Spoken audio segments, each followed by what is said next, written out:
Hey guys, welcome to BP, the Bible Perspective. Let's talk about what God thinks about interracial marriage and why is this still a problem today. Now, before we get into it, please like and share this video and subscribe to BP, the Bible Perspective. And as always, if you have a thought or comment, add it to the comment section below. All comments are welcome. This is part 3 of us talking about mainly why people have a problem with interracial marriage today. And so my response to that is let's talk about what God thinks about. So let's start. The question should start with, what does God think about interracial marriage? Now, the answer is simple. However, when you bring in sinful man and how they interject their views, then it becomes another problem. So where my inspiration for me teaching on this came from my reaction to this black pastor who said, God says interracial marriage is a sin. Now, he lied on God. He misrepresented God. He mischaracterized God. Now, that was a black pastor. The problem goes a lot deeper. So if, as a starting point, we talk about the founding of this nation, America, and you remember with America, in 1776, remember the words, one of the famous words, famous phrase in all the Declaration of the Independence. It says, "We hold these truths to be self-evident, that all men are created equal, and that they are endowed by their Creator with certain unalienable rights, that among these are life, liberty, and the pursuit of happiness." What is sad is that the man who penned these words, Thomas Jefferson, had slaves himself. And not only did he have slaves, because this problem goes a lot deeper. Not only did he have slaves, but he thought his slaves were inferior. People don't kind of realize even America always wrestled with the sin of slavery. In other words, they knew it was wrong. Now, how they sought to justify it, to rectify it, if you go back in history, there's a lot of different strange and peculiar ways. When we hear the term today, go back to Africa, there were founding fathers who was advocating for sending us back to Africa. I believe Abraham Lincoln even said, let's send them back to Africa. And now people oftentimes, especially when I mention the term Abraham Lincoln, then you say, well, wait a minute, he freed the slaves. Yeah, he did, because he didn't want the country to tear apart. He still had some peculiar thoughts about African Americans or slaves or Negroes or the coloreds, right? So his whole thing is that, not that we can have them equal with us, but like I say, there are all kinds of thoughts that swirled around. One of them was sending them back to Africa. And of course, again, you have to ask the question, sending them back where? So the idea is that with the founding fathers, the idea of the founding fathers, right? These men, they shaped America. They shaped how America thought. They shaped how America acted. So this chart, of course, tells us of all the founding fathers who owned slaves. So when they penned the words, we hold these truths to be self-evident that all men are created equal, they didn't believe that because they owned slaves. Most of the founding fathers owned slaves. So we got into why do they think that way? Because that becomes the most important part. Why do they think that way? Now, this is important because how these men thought would shape America for the, you could say, next 240 years. In other words, America, despite all of the glamorous stories and the picture that people would want to have of America, land of the free, right? People say it's the greatest nation that has ever existed. Not true. The only difference about America, let me just say this, the only difference about America is that America got bigger bombs, okay?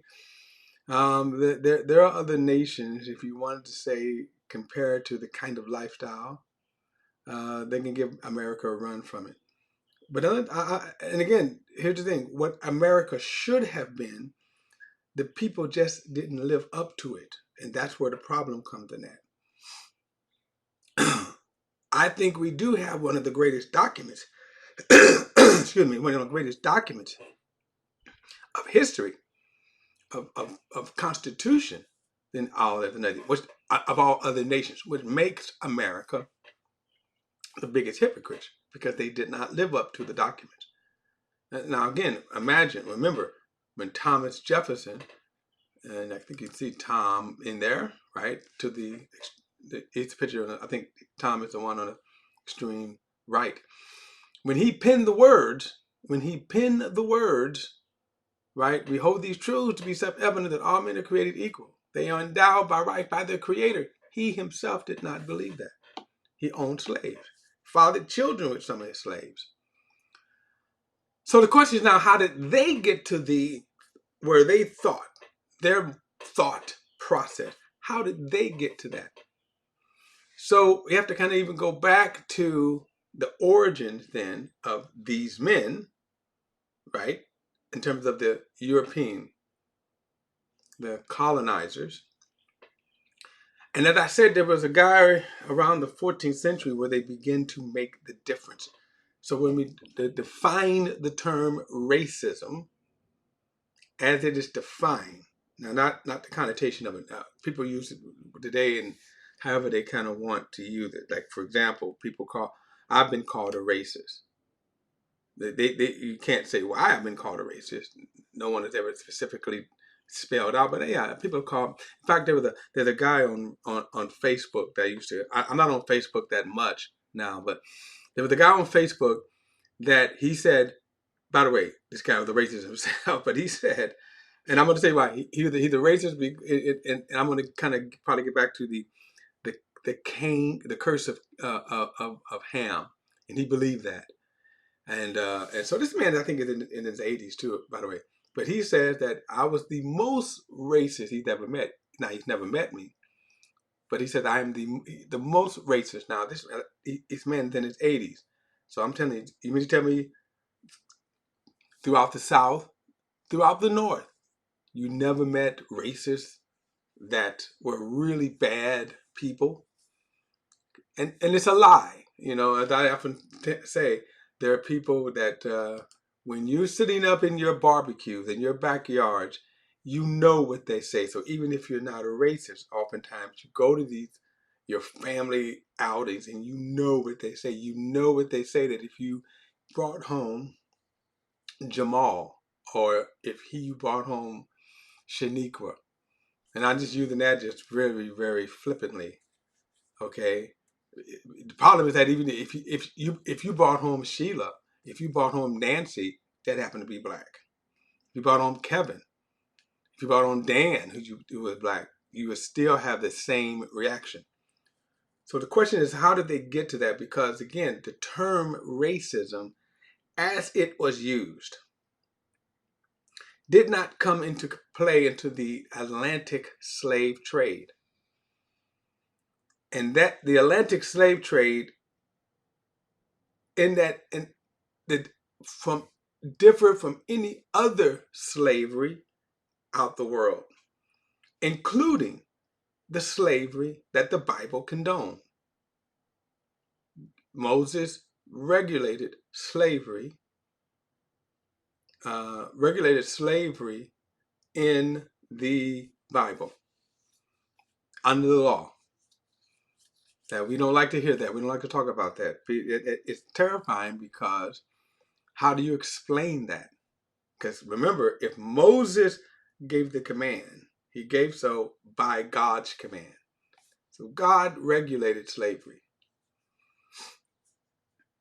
And God would pretty much said this, okay? Because people try to say, well, it was indentured servant.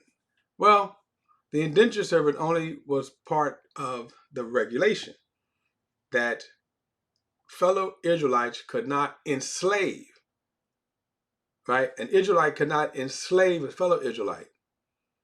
And so that's where the indentured servant came in at.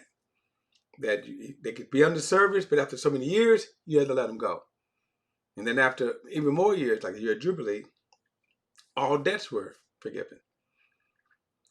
But the Bible did say, Moses did say, but now anybody other than an Israelite outside, you can own them, no problem. You can buy and sell them. That is what the Bible. But even in that, it didn't target a particular people. So it didn't say, well, you can target Canaanites, Canaan, because that's where the curse came from. The curse of Ham wasn't the curse of Ham. The curse of Ham was the curse of Canaan, a descendant. But in other words, so that slavery did not target a specific people. So slavery all over was just slavery. Whoever was the dominant, stronger people, if you went to war with them, you're probably going to end up being their slaves.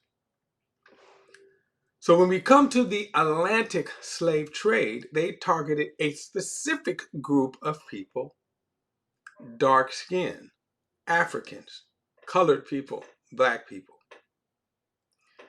Now that seeding, the mentality of that began centuries before, when they began to say that dark-skinned people were cursed by God, that they were different, that they were inferior.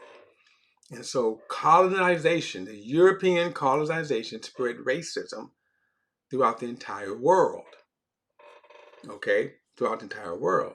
This is why wherever you go, you see the same sentiment. The Atlantic slave trade, remember, harvested and sent the most of the slaves went to the South America than the Caribbean. America got some slaves, obviously, that we bought and sold slaves, but not the bulk of them went to the South America than the Caribbean. And the way that happened is that, again, you targeted one specific people. So it wasn't that the European colonizers were going to other European countries. They wasn't going to Asian countries. They wasn't going to Indian, Hispanic, nations, and buying slaves and then importing them around the world. It was one group of people. That's what racism is about. So, and again, so you have to show the mentality, because remember, even with colonization, European colonizers were people who believed in God.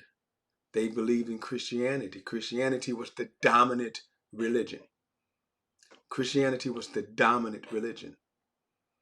So we said one of the three ways that people that had to convince and manipulate and condition the minds to accept that it was okay to enslave Africans, dark-skinned people, black people, to say that they're not equal with us. Now, also, let me just say this, because the greater sin of trying to hide the sin, in which a lot of conservatives try to do today, that they will say that slavery was all over the place. Well, America, it's the only nation where you find this statement, right? America is the only statement where you find, we hold these truths to be self-evident, that all men are created equal, that they are endowed by their Creator with certain inalienable rights, that among these are life, liberty, and the pursuit of happiness. Now remember, this was written for all men. So America stood for the freedom of all men. And obviously they did not live up to this phrase right here. But thank God it was put in. See, other nations did not put it in, did not write it into their constitutions. It wasn't a part of their kind of belief of freedom or citizenship. But America did. And that's what was the undoing of the racists, right? They probably like, oh man, why did we write this, right? And I say that because, remember, you fought in a civil war. You fought a civil war to keep slaves. And then you fought hard to keep them segregated. So America, there are those in America who did a lot to keep the races segregated. And so one of the reasons why they did that is because they had to do that, and they used kind of three methods. One, law. So even though you saw that written in the Declaration of Independence, what was written in laws was that dark-skinned people can be bought and sold. Now, one other sidebar thing too is that even though we had this, America wasn't the first nation, despite lies that people told. America wasn't the first nation to end slavery. England ended their slavery some almost 40 years before. Now, the only thing we did was say we passed a law, I believe it was around 1825, somewhere. 1815, 1825, something like that. But they outlawed the import. So you could not export or import slaves, but they kept them. In other words, those that owned slaves were grandfathered in. The slave industry thrived within America. How did it do it? One, laws. You had to have law. You invented laws. Two, you had pseudoscience. So the pseudoscience was things like medical, that in the medical field, that blacks were inferior in every way to whites, every way. And this is one of the seeds of why you don't want the interracial marriage. You don't want the interracial marriage because you think the mixing of the blood is actually contaminating the blood. And that's why you hear some of them say, you're going to keep the races pure. I'm going to get to that. Hold on, because I'm going to get to that. So and even to this day, we still wrestle with the thoughts of how people think about black people.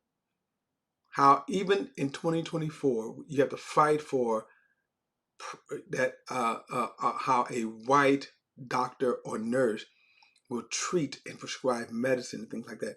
These issues are still going on today.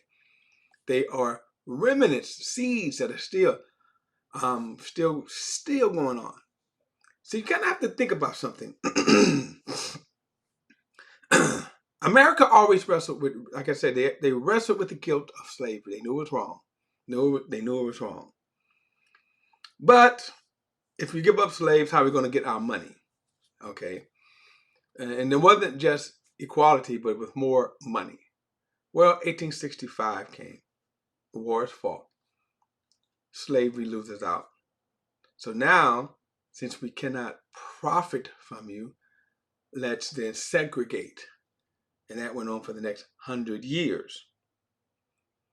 Now remember, what was behind the thought was that these people are inferior to us. We should not mix them in any way. And that went on to another 100 years to the 64, 65 Civil Rights Bill that kind of officially ended institutional, legal, constitutional racism. There's a lot of stuff that still went on after the 64, 65. Keep in mind, Dr. King got assassinated 3 years after those bills were signed, okay? But the idea is that the mentality was still there. Go back to the ending of the war. What happened? You think about it. So what was done? People were wrong. An entire citizenship was wrong. So how did you write that? And even the argument today about reparations. I'll tell you right now, there are people whose hatred for black people runs so thick that even if they said, I'll tell you what, we will give every African American 1 penny, just 1 penny, every African American, just 1 penny. The hatred is so thick, people would still say, we don't even want to do that. And they know it was wrong. Reparations was something that was never given, what was ever done to African Americans. When you talk about from 1619 to 1865, right? Because think about it. In 1619, slaves were bought, but from that point, generations after generations, slaves were not only bought and sold, but they were born, making them natural born citizens. So they were not treated equal in 1776, who were grafted into the Constitution as citizens, the naturally born Europeans. Well, they were also naturally born slaves, naturally born Native Americans. They wasn't necessarily engrafted in, but that's another story on that. So the other thing about how they condition the mind, the tools they used to condition the minds of people were laws and then science, right? Some science. Now, the other one is, and this is one I want to now kind of really go back to and finish and concentrate on, and that is religion, Christianity. They use Christianity. And as I said before, slavery, segregation could never have existed in the church, in the nation, without the complicity and involvement of the Christian church. The Christian church. Every denomination wrestled with slavery and Jim Crow. Every denomination was racist at its core, at its inception.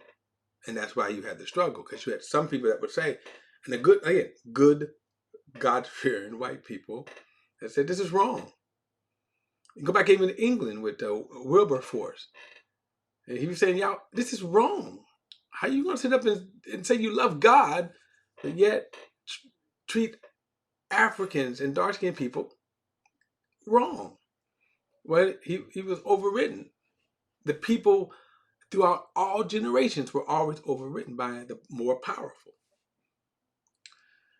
And so when you get to the Americas, remember, these were all supposed to be God-fearing men.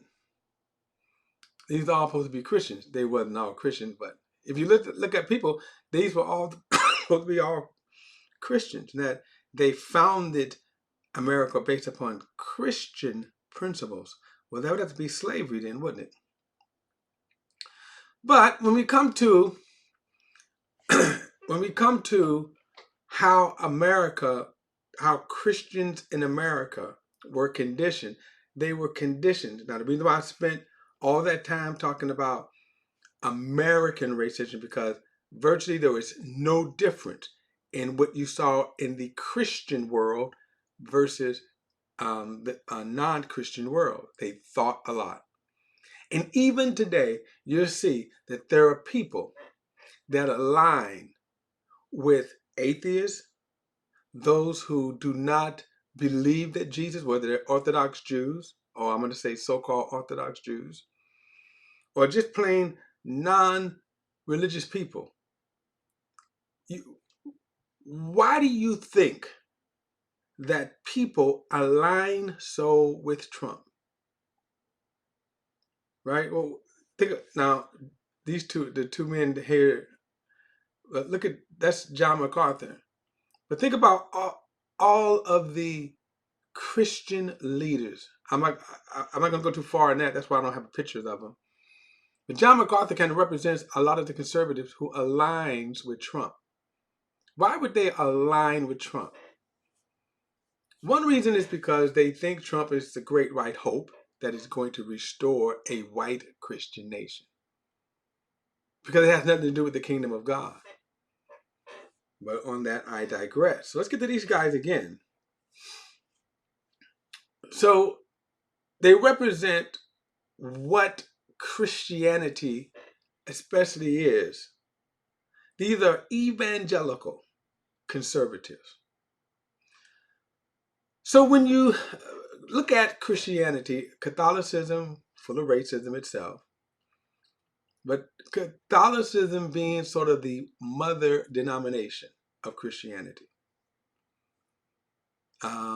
So it has, of course, its own problems. The Christian world still haven't overcome the damage done by the Catholic Church.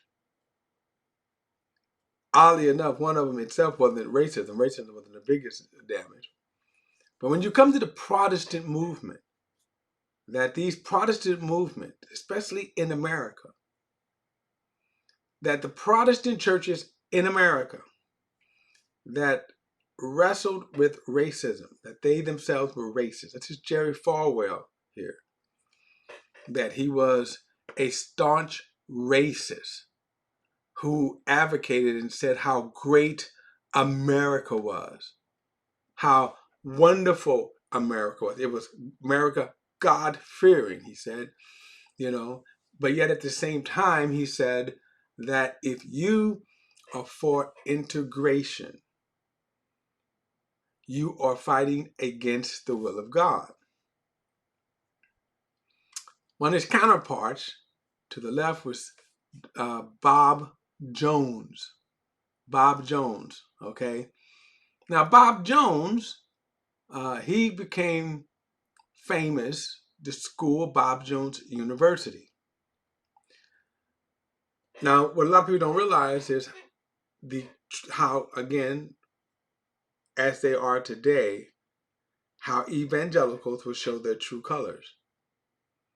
He just came right out and said it because the Times allowed for him to say it. The Times, it was a racist country, so you could be racist, right?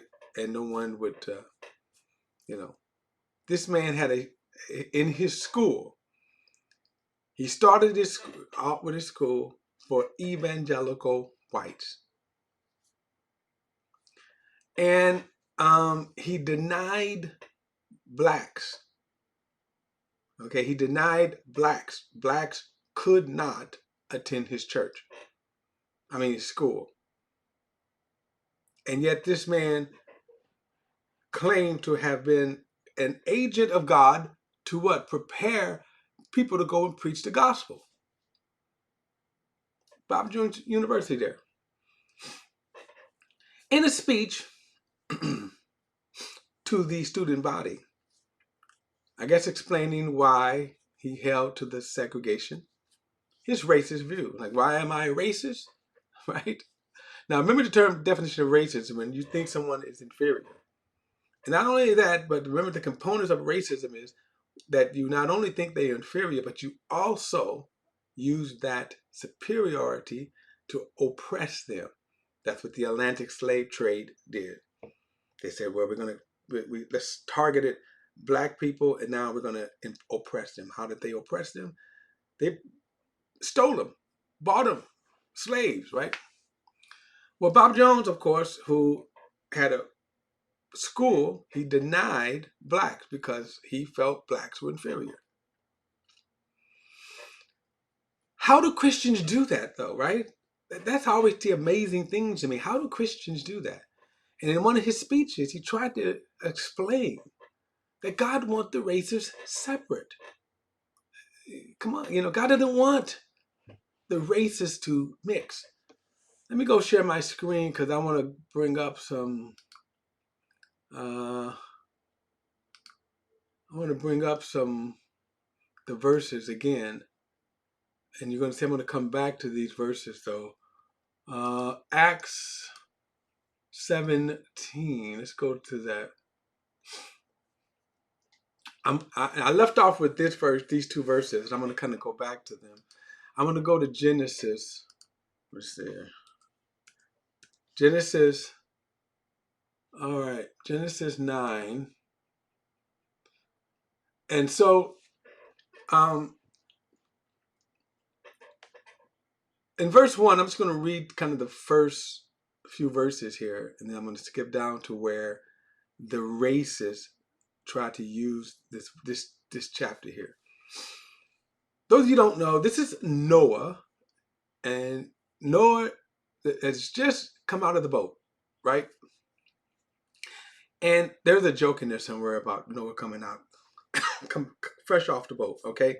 But I won't bore you with that, or be corny myself, more corny. But anyway, God had destroyed all of the wickedness of the earth. If you go back to Genesis 6, you see this process. So from Genesis 6 to right here, 9, you see was the flood, the great flood where God wiped out every creature that had breath.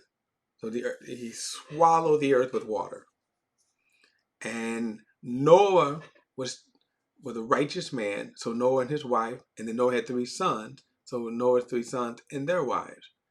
They were preserved in the boat. Okay, so the flood is over. The waters have receded. The land is dry. And now God is saying they're coming out of the boat. They're coming out of the ark. Okay. And this is what God says to Noah and him. He says, and God blessed Noah and his sons and said to them, be fruitful and multiply and fill the earth. The fear and terror of you will be on every living creature on the earth. Every bird of the sky, every creature that crawls on the ground, and all the fish of the sea, they are placed under your authority. Every living creature will be food for you. As I gave the green plants, I have given you everything. However, you must not eat the meat with its life blood in it. I will require life, the life of every animal, and every man. For your life and your blood, I require life of each man's brother. And each man's brother for man's life. Whoever sheds man's blood, his blood shall be shed by man. For God made man in his image. So you can almost see capital punishment right here for murder, for the shedding of blood. But notice he says, be fruitful and multiply and fill the earth. Now, I'm going to throw in at no time at this point where he says, right, oh, by the way, y'all keep the races mixed. Y'all keep the races segregated. Don't mix. All right. Of course, that's an absurd thought there because it was never in the intent of God. So when we come down to verse 18, it says, Noah's sons who came out of the ark were Shem, Ham, and Japheth. Ham was the father of Canaan. Now keep that in mind because that's important. It said these three were Noah's sons, and from them the whole earth was populated. So now you spread out. Now what is interesting about this is that you start with 3, and then you have variations, right? Black, white, yellow, red, okay? Now notice, if I just mention African, Asian, Caucasian, or European, Hispanic, so that's 4, right? I think there's a 5th one someplace that I'm missing. So watch, you have at least 4, right? That's what we call the Native American. We throw Native American in there, it's different, right? So that's 5. Okay. Seems like I think I'm missing someone. But anyway, that's 5, but you start off with only 3 sons. But yet God obviously planned to have variations. So that was God's plan. But the question is, did God see them as separate? Not equal, separate. Well, he didn't, because they populated the whole earth. He says, now from these the whole earth was populated. Now verse 20. Now Noah, a man of the soil, was first to plant a vineyard. He drank some of the wine, became drunk, and uncovered himself inside his tent. Ham, the father of Canaan, saw his father's nakedness and told his two brothers outside. Then Shem and Japheth took the cloak and placed it over both their shoulders, and walking backwards, they covered their father's nakedness, and their faces were turned away, and they did not see their father's nakedness. Now, again, there's the term nakedness here. There's a couple of ways that this is used in Scripture. One, nakedness could be just that, no clothes on. The other way that the term nakedness is used is a euphemism for having sex, different kinds of sex. And you can find that in the law.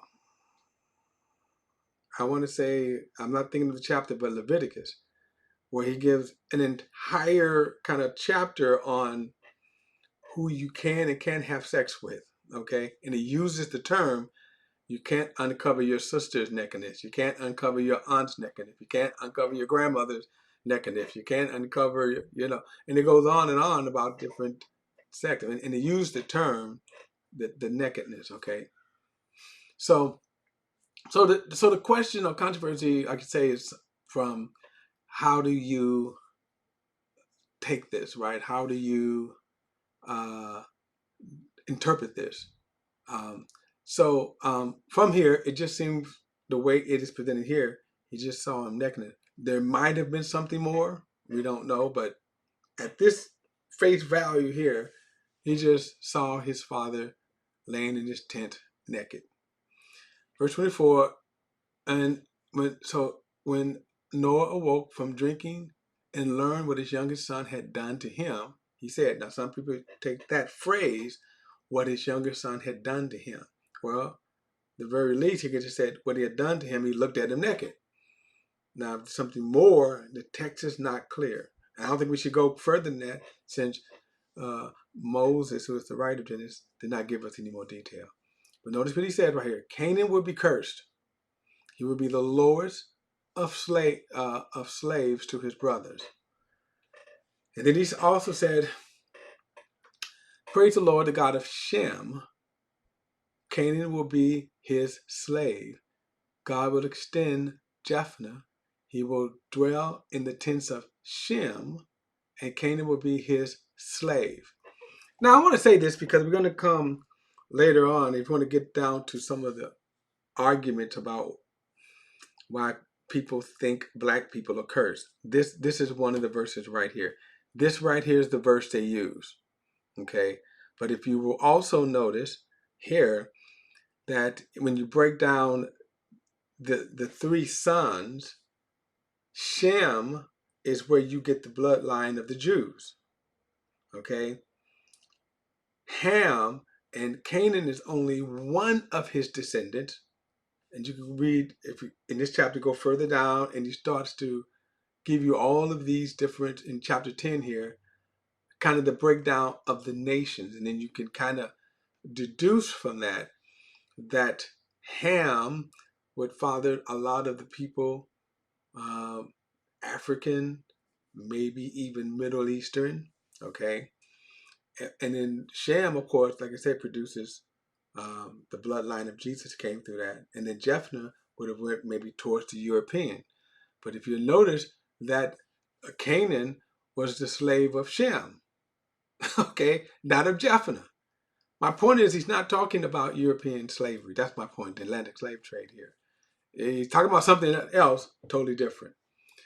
So, but the biggest part is that it's Canaan, and Canaan is only a descendant. I'll give you a quick thing here.